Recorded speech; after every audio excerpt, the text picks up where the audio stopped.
Hey everybody, it's me, Edward Jones, back with a new video. This is another SHTF story.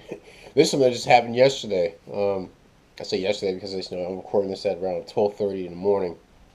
But this happened earlier, and blown radiator hose. So man, it was hot.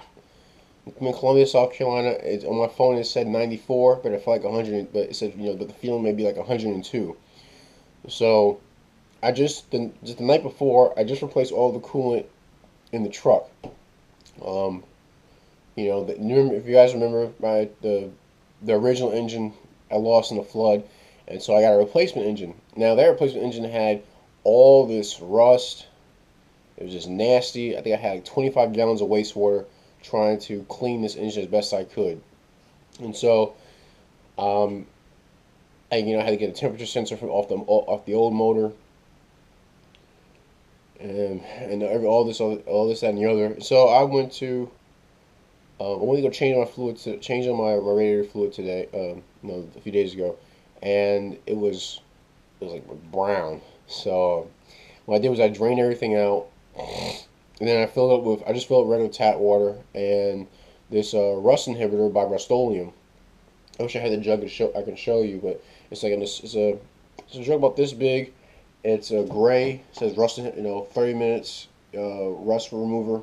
I poured that in my radiator because I wanted to get out as much rust as I could, and so I let the engine run for about half an hour. Had the heater cranked up just to get it circulating everywhere it can throughout the cooling system. Drain everything out. This time, unfortunately, I only had about 10 gallons of wastewater. And I keep a lot of buckets, a lot of 5-gallon buckets on hand, which is a great idea if you're into preparedness, and some lids. And I was able to collect a vast majority of the wastewater, and I also cleaned out the overflow tank. Because it looked pretty nasty in there as well. And fill everything up. I use a Prestone, and I think I use like 3 gallons of Prestone, 50/50, and a gallon of Peak that I had, Peak 50/50 diluted in I kept my toolbox from the last time I was working on my coolant system. So everything seemed great. Heater worked. The engine, it runs at around 200 degrees.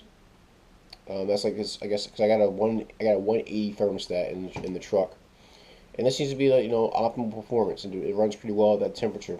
But man, was it hot! So I was driving to drop off some scrap after work, but now the funny thing is the scrap yard right next to the shop that works on my truck, and I wanted to anytime I go there, just to shoot the shit. I just buy I pass by Krispy Kreme, so I was like, I'm gonna go by Krispy Kreme and see if I can give me a dozen donuts to take over there. It was coming across to 5 o'clock, but I still had time to catch the guys at the diesel shop and to go and drop off the scrap. Both places close at 5 o'clock.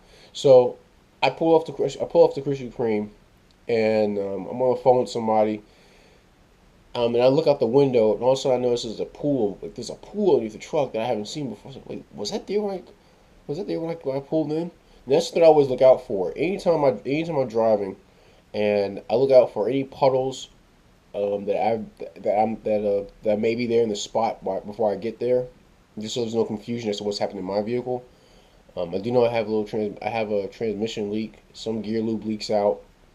So one of the things on my to-do list, and so I account for that. But I was on the phone. I said, "Where's that coming from?" And I said, "Oh shit!" I ran outside, and yeah, it's coming from my truck.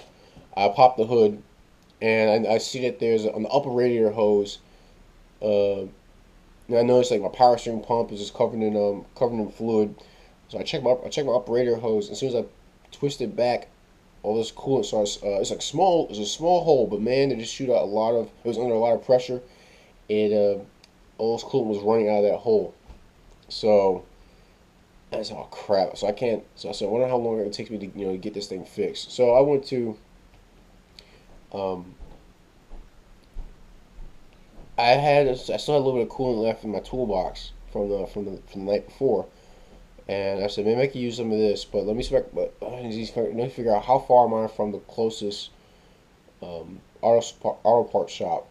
Now I'm on foot, and it's hot as fuck outside. So I went out to I walked down to I think it's Auto Care.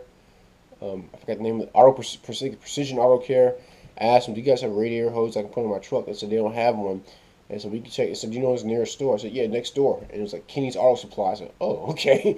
So I went there, and I bought 2 gallons of coolant, which they had a good deal. It was like $12 and change, like $12.93 for a gallon. I bought two, and I went asked the lady behind the counter. Shout out to Kenny Auto Supply on in Casey. If you guys, if anyone in Casey area is looking at this video, they were a big help. Now they didn't have the tube I needed, but they did let me. The lady behind the counter did let me check out what they had that I could use as a substitute until I can get the correct one. So I got one, and it was like $19.99. I took it back with me to the Krispy Kreme parking lot, and checking the truck. I said, "How can I bend this in a certain way?" And it didn't look like it. So I thought to myself, "Well, let's see where the hole is." And it's right past the band that holds the radiator hose to the upper outlet on the engine. Well, crank this bad boy out. My multi tool.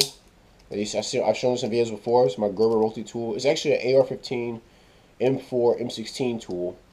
Got this. Like I said, I always tell people the best $35 I ever spent. I was able to. It has a little saw. I said, well, let me see if I can.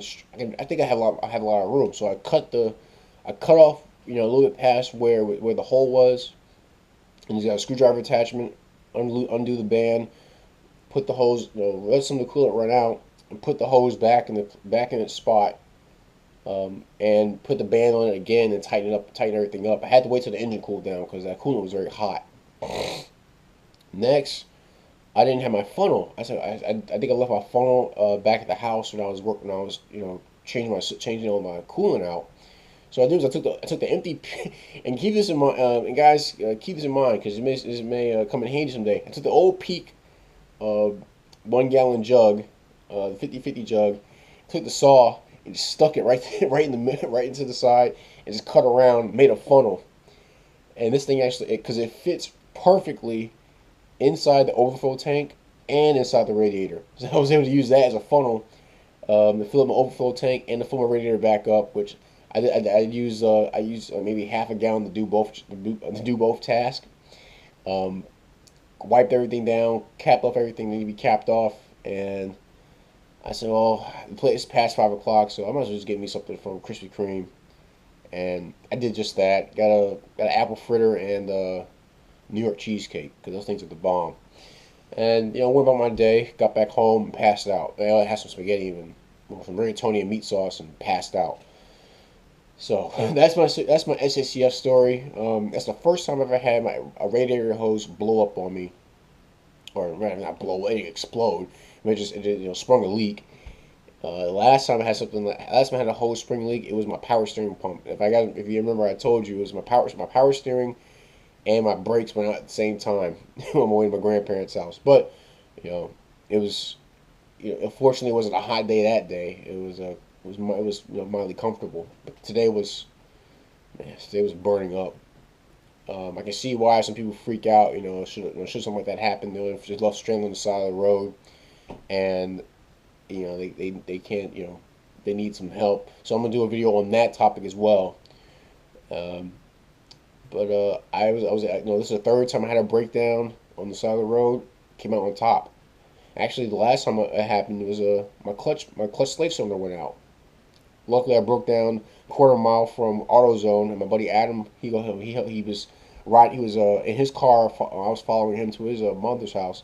Took me to AutoZone, grabbed a new slave cylinder, got back to the truck, put it in, and back on the road. But that's my story. If you guys have ever had that happen to you, your radiator hose went out on a hot day, let me know in the comment section that you've been through that struggle as well. Please check out my other videos on other SHTF stories, and it's some interesting stuff, some entertaining stuff, some informative stuff. I hope you guys enjoy it. Any gripes, complaints, send me a PM. I'll see what I can do to address them. But that's my video. SHTF story. Radiator hose blown. I'm Edward Jones, and thanks for watching.